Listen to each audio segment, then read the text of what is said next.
கிறிஸ்துவுக்குள் பிரியமானவர்களே, இந்த நாளுக்கான மாலை நேர மன்னா அப்போஸ்தலனாகிய யோவான் எழுதின முதலாம் நிருபம் 5வது அதிகாரம் 14வது வசனம். 1 யோவான் 5:14. 1 John 5:14. நாம் எதையாகிலும் அவருடைய சித்தத்தின்படி கேட்டால் அவர் நமக்கு செவி கொடுக்கிறார் என்பதை அவரை பற்றி நாம் கொண்டிருக்கிற தைரியம். ரெண்டாவது நிச்சயம் என்ன சொல்றாரு பாருங்க. முதலாவது நிச்சயம் விசுவாசம். ரெண்டாவது நிச்சயம் என்ன சொல்றாருன்னா, நம்முடைய ஜெபங்களுக்கு பதில் கிடைக்கும். எப்படி? நம்முடைய நம்முடைய நம்ம ஜெபிக்கிறோம், அதற்கு பதில் கிடைக்கிறது. அதனால நான் நிச்சயமாக இருக்கிறேன்.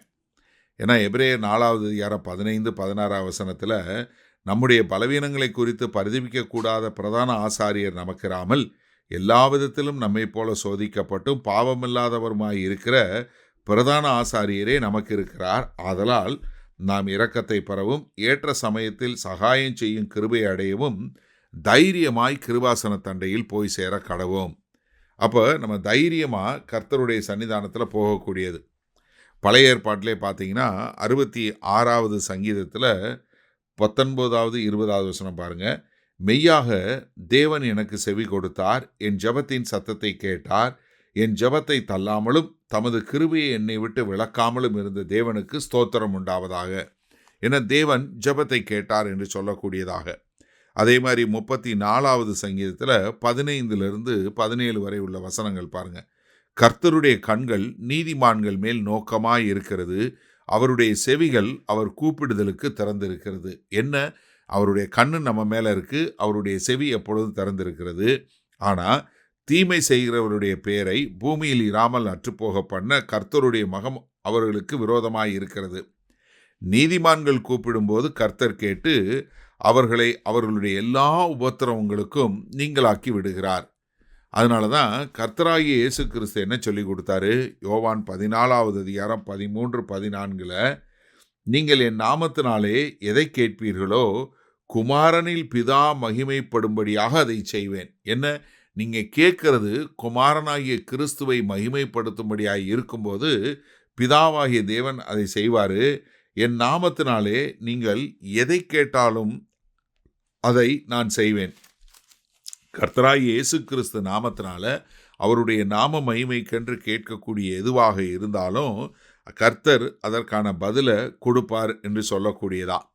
அதனால் யோவான் 15வது அதிகாரம் 7வது வசனத்தில் நீங்கள் என்னிலும் என் வார்த்தைகள் உங்களிலும் நிலைத்திருந்தால் நீங்கள் கேட்டுக்கொள்வது எதுவோ அது உங்களுக்கு செய்யப்படும். அப்போ நீங்கள் கர்த்தருக்குள்ளே நிலைத்திருந்து அவருடைய வார்த்தை உங்களுக்குள்ளே நிலைத்திருக்கும் போது நீங்கள் கேட்டுக்கொள்வது எதுவாக இருக்கும்? அவருடைய நாம மகிமைக்குரிய காரியங்களாக இருக்கும், அவரை மகிமைப்படுத்தக்கூடிய காரியங்களாக இருக்கும். அப்போ நீங்கள் கேட்பதை அவர் பதில் கொடுக்கக்கூடியவராய் அதற்கு ஒரு காரியங்களை முடிக்கக்கூடிய இருப்பார். அப்போ நமக்குள்ளே என்ன ஒரு பெரிய நிச்சயம்? நான் ஜெபித்தேன், கர்த்தர் கேட்டார் என்று சொல்லக்கூடிய, ஏன்னா நான் கர்த்தரோடு இருக்கிறேன் என்பதற்கு இது ஒரு அத்தாட்சி. சரி, இதனால இந்த வசனத்தை நம்ம எப்படி எடுத்துக்கொள்வது? நான் எதை கேட்டாலும் உனக்கு கொடுப்பேன உடனே நிறைய பேர் வேறு பல காரியங்களை கேட்கக்கூடியவங்க இருக்கிறாங்க. ஆனால் கர்த்தருடைய காரியம் என்னென்னா, அவருடைய வார்த்தை உங்களுக்குள்ளே இருக்கணும், நீங்கள் அவருக்குள்ளே நிலைத்திருக்கணும், அவர் உங்களுக்குள்ளே நிலைத்திருக்கணும்.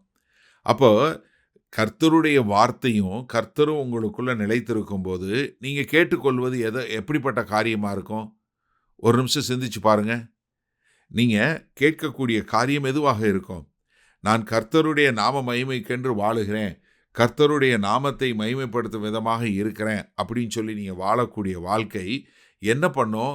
கர்த்தருடைய நாமத்தை மகிமைப்படுத்தும். அப்போ நீங்கள் கேட்டுக்கொள்வது எதை கேட்டுக்கொள்வீங்க? கர்த்தருடைய நாம மகிமைக்கென்று நான் எப்படி வாழ முடியும்? கர்த்தருடைய நாமம் என்னுடைய பெயரில் தூசிக்கப்படாதபடி, என்னுடைய வாழ்க்கையில் தூசிக்கப்படாதபடி நான் எப்படி கர்த்தருடைய நாமத்தை பறைசாற்றுகிறவனாய் கர்த்தருடைய நாமத்தை மகிமைப்படுத்துகிறவனாய் இருக்க முடியும் சொல்லும்போது நீங்கள் கேட்குறீங்க. அப்போ கர்த்தர் ஜெபத்தை கேட்குறாரு.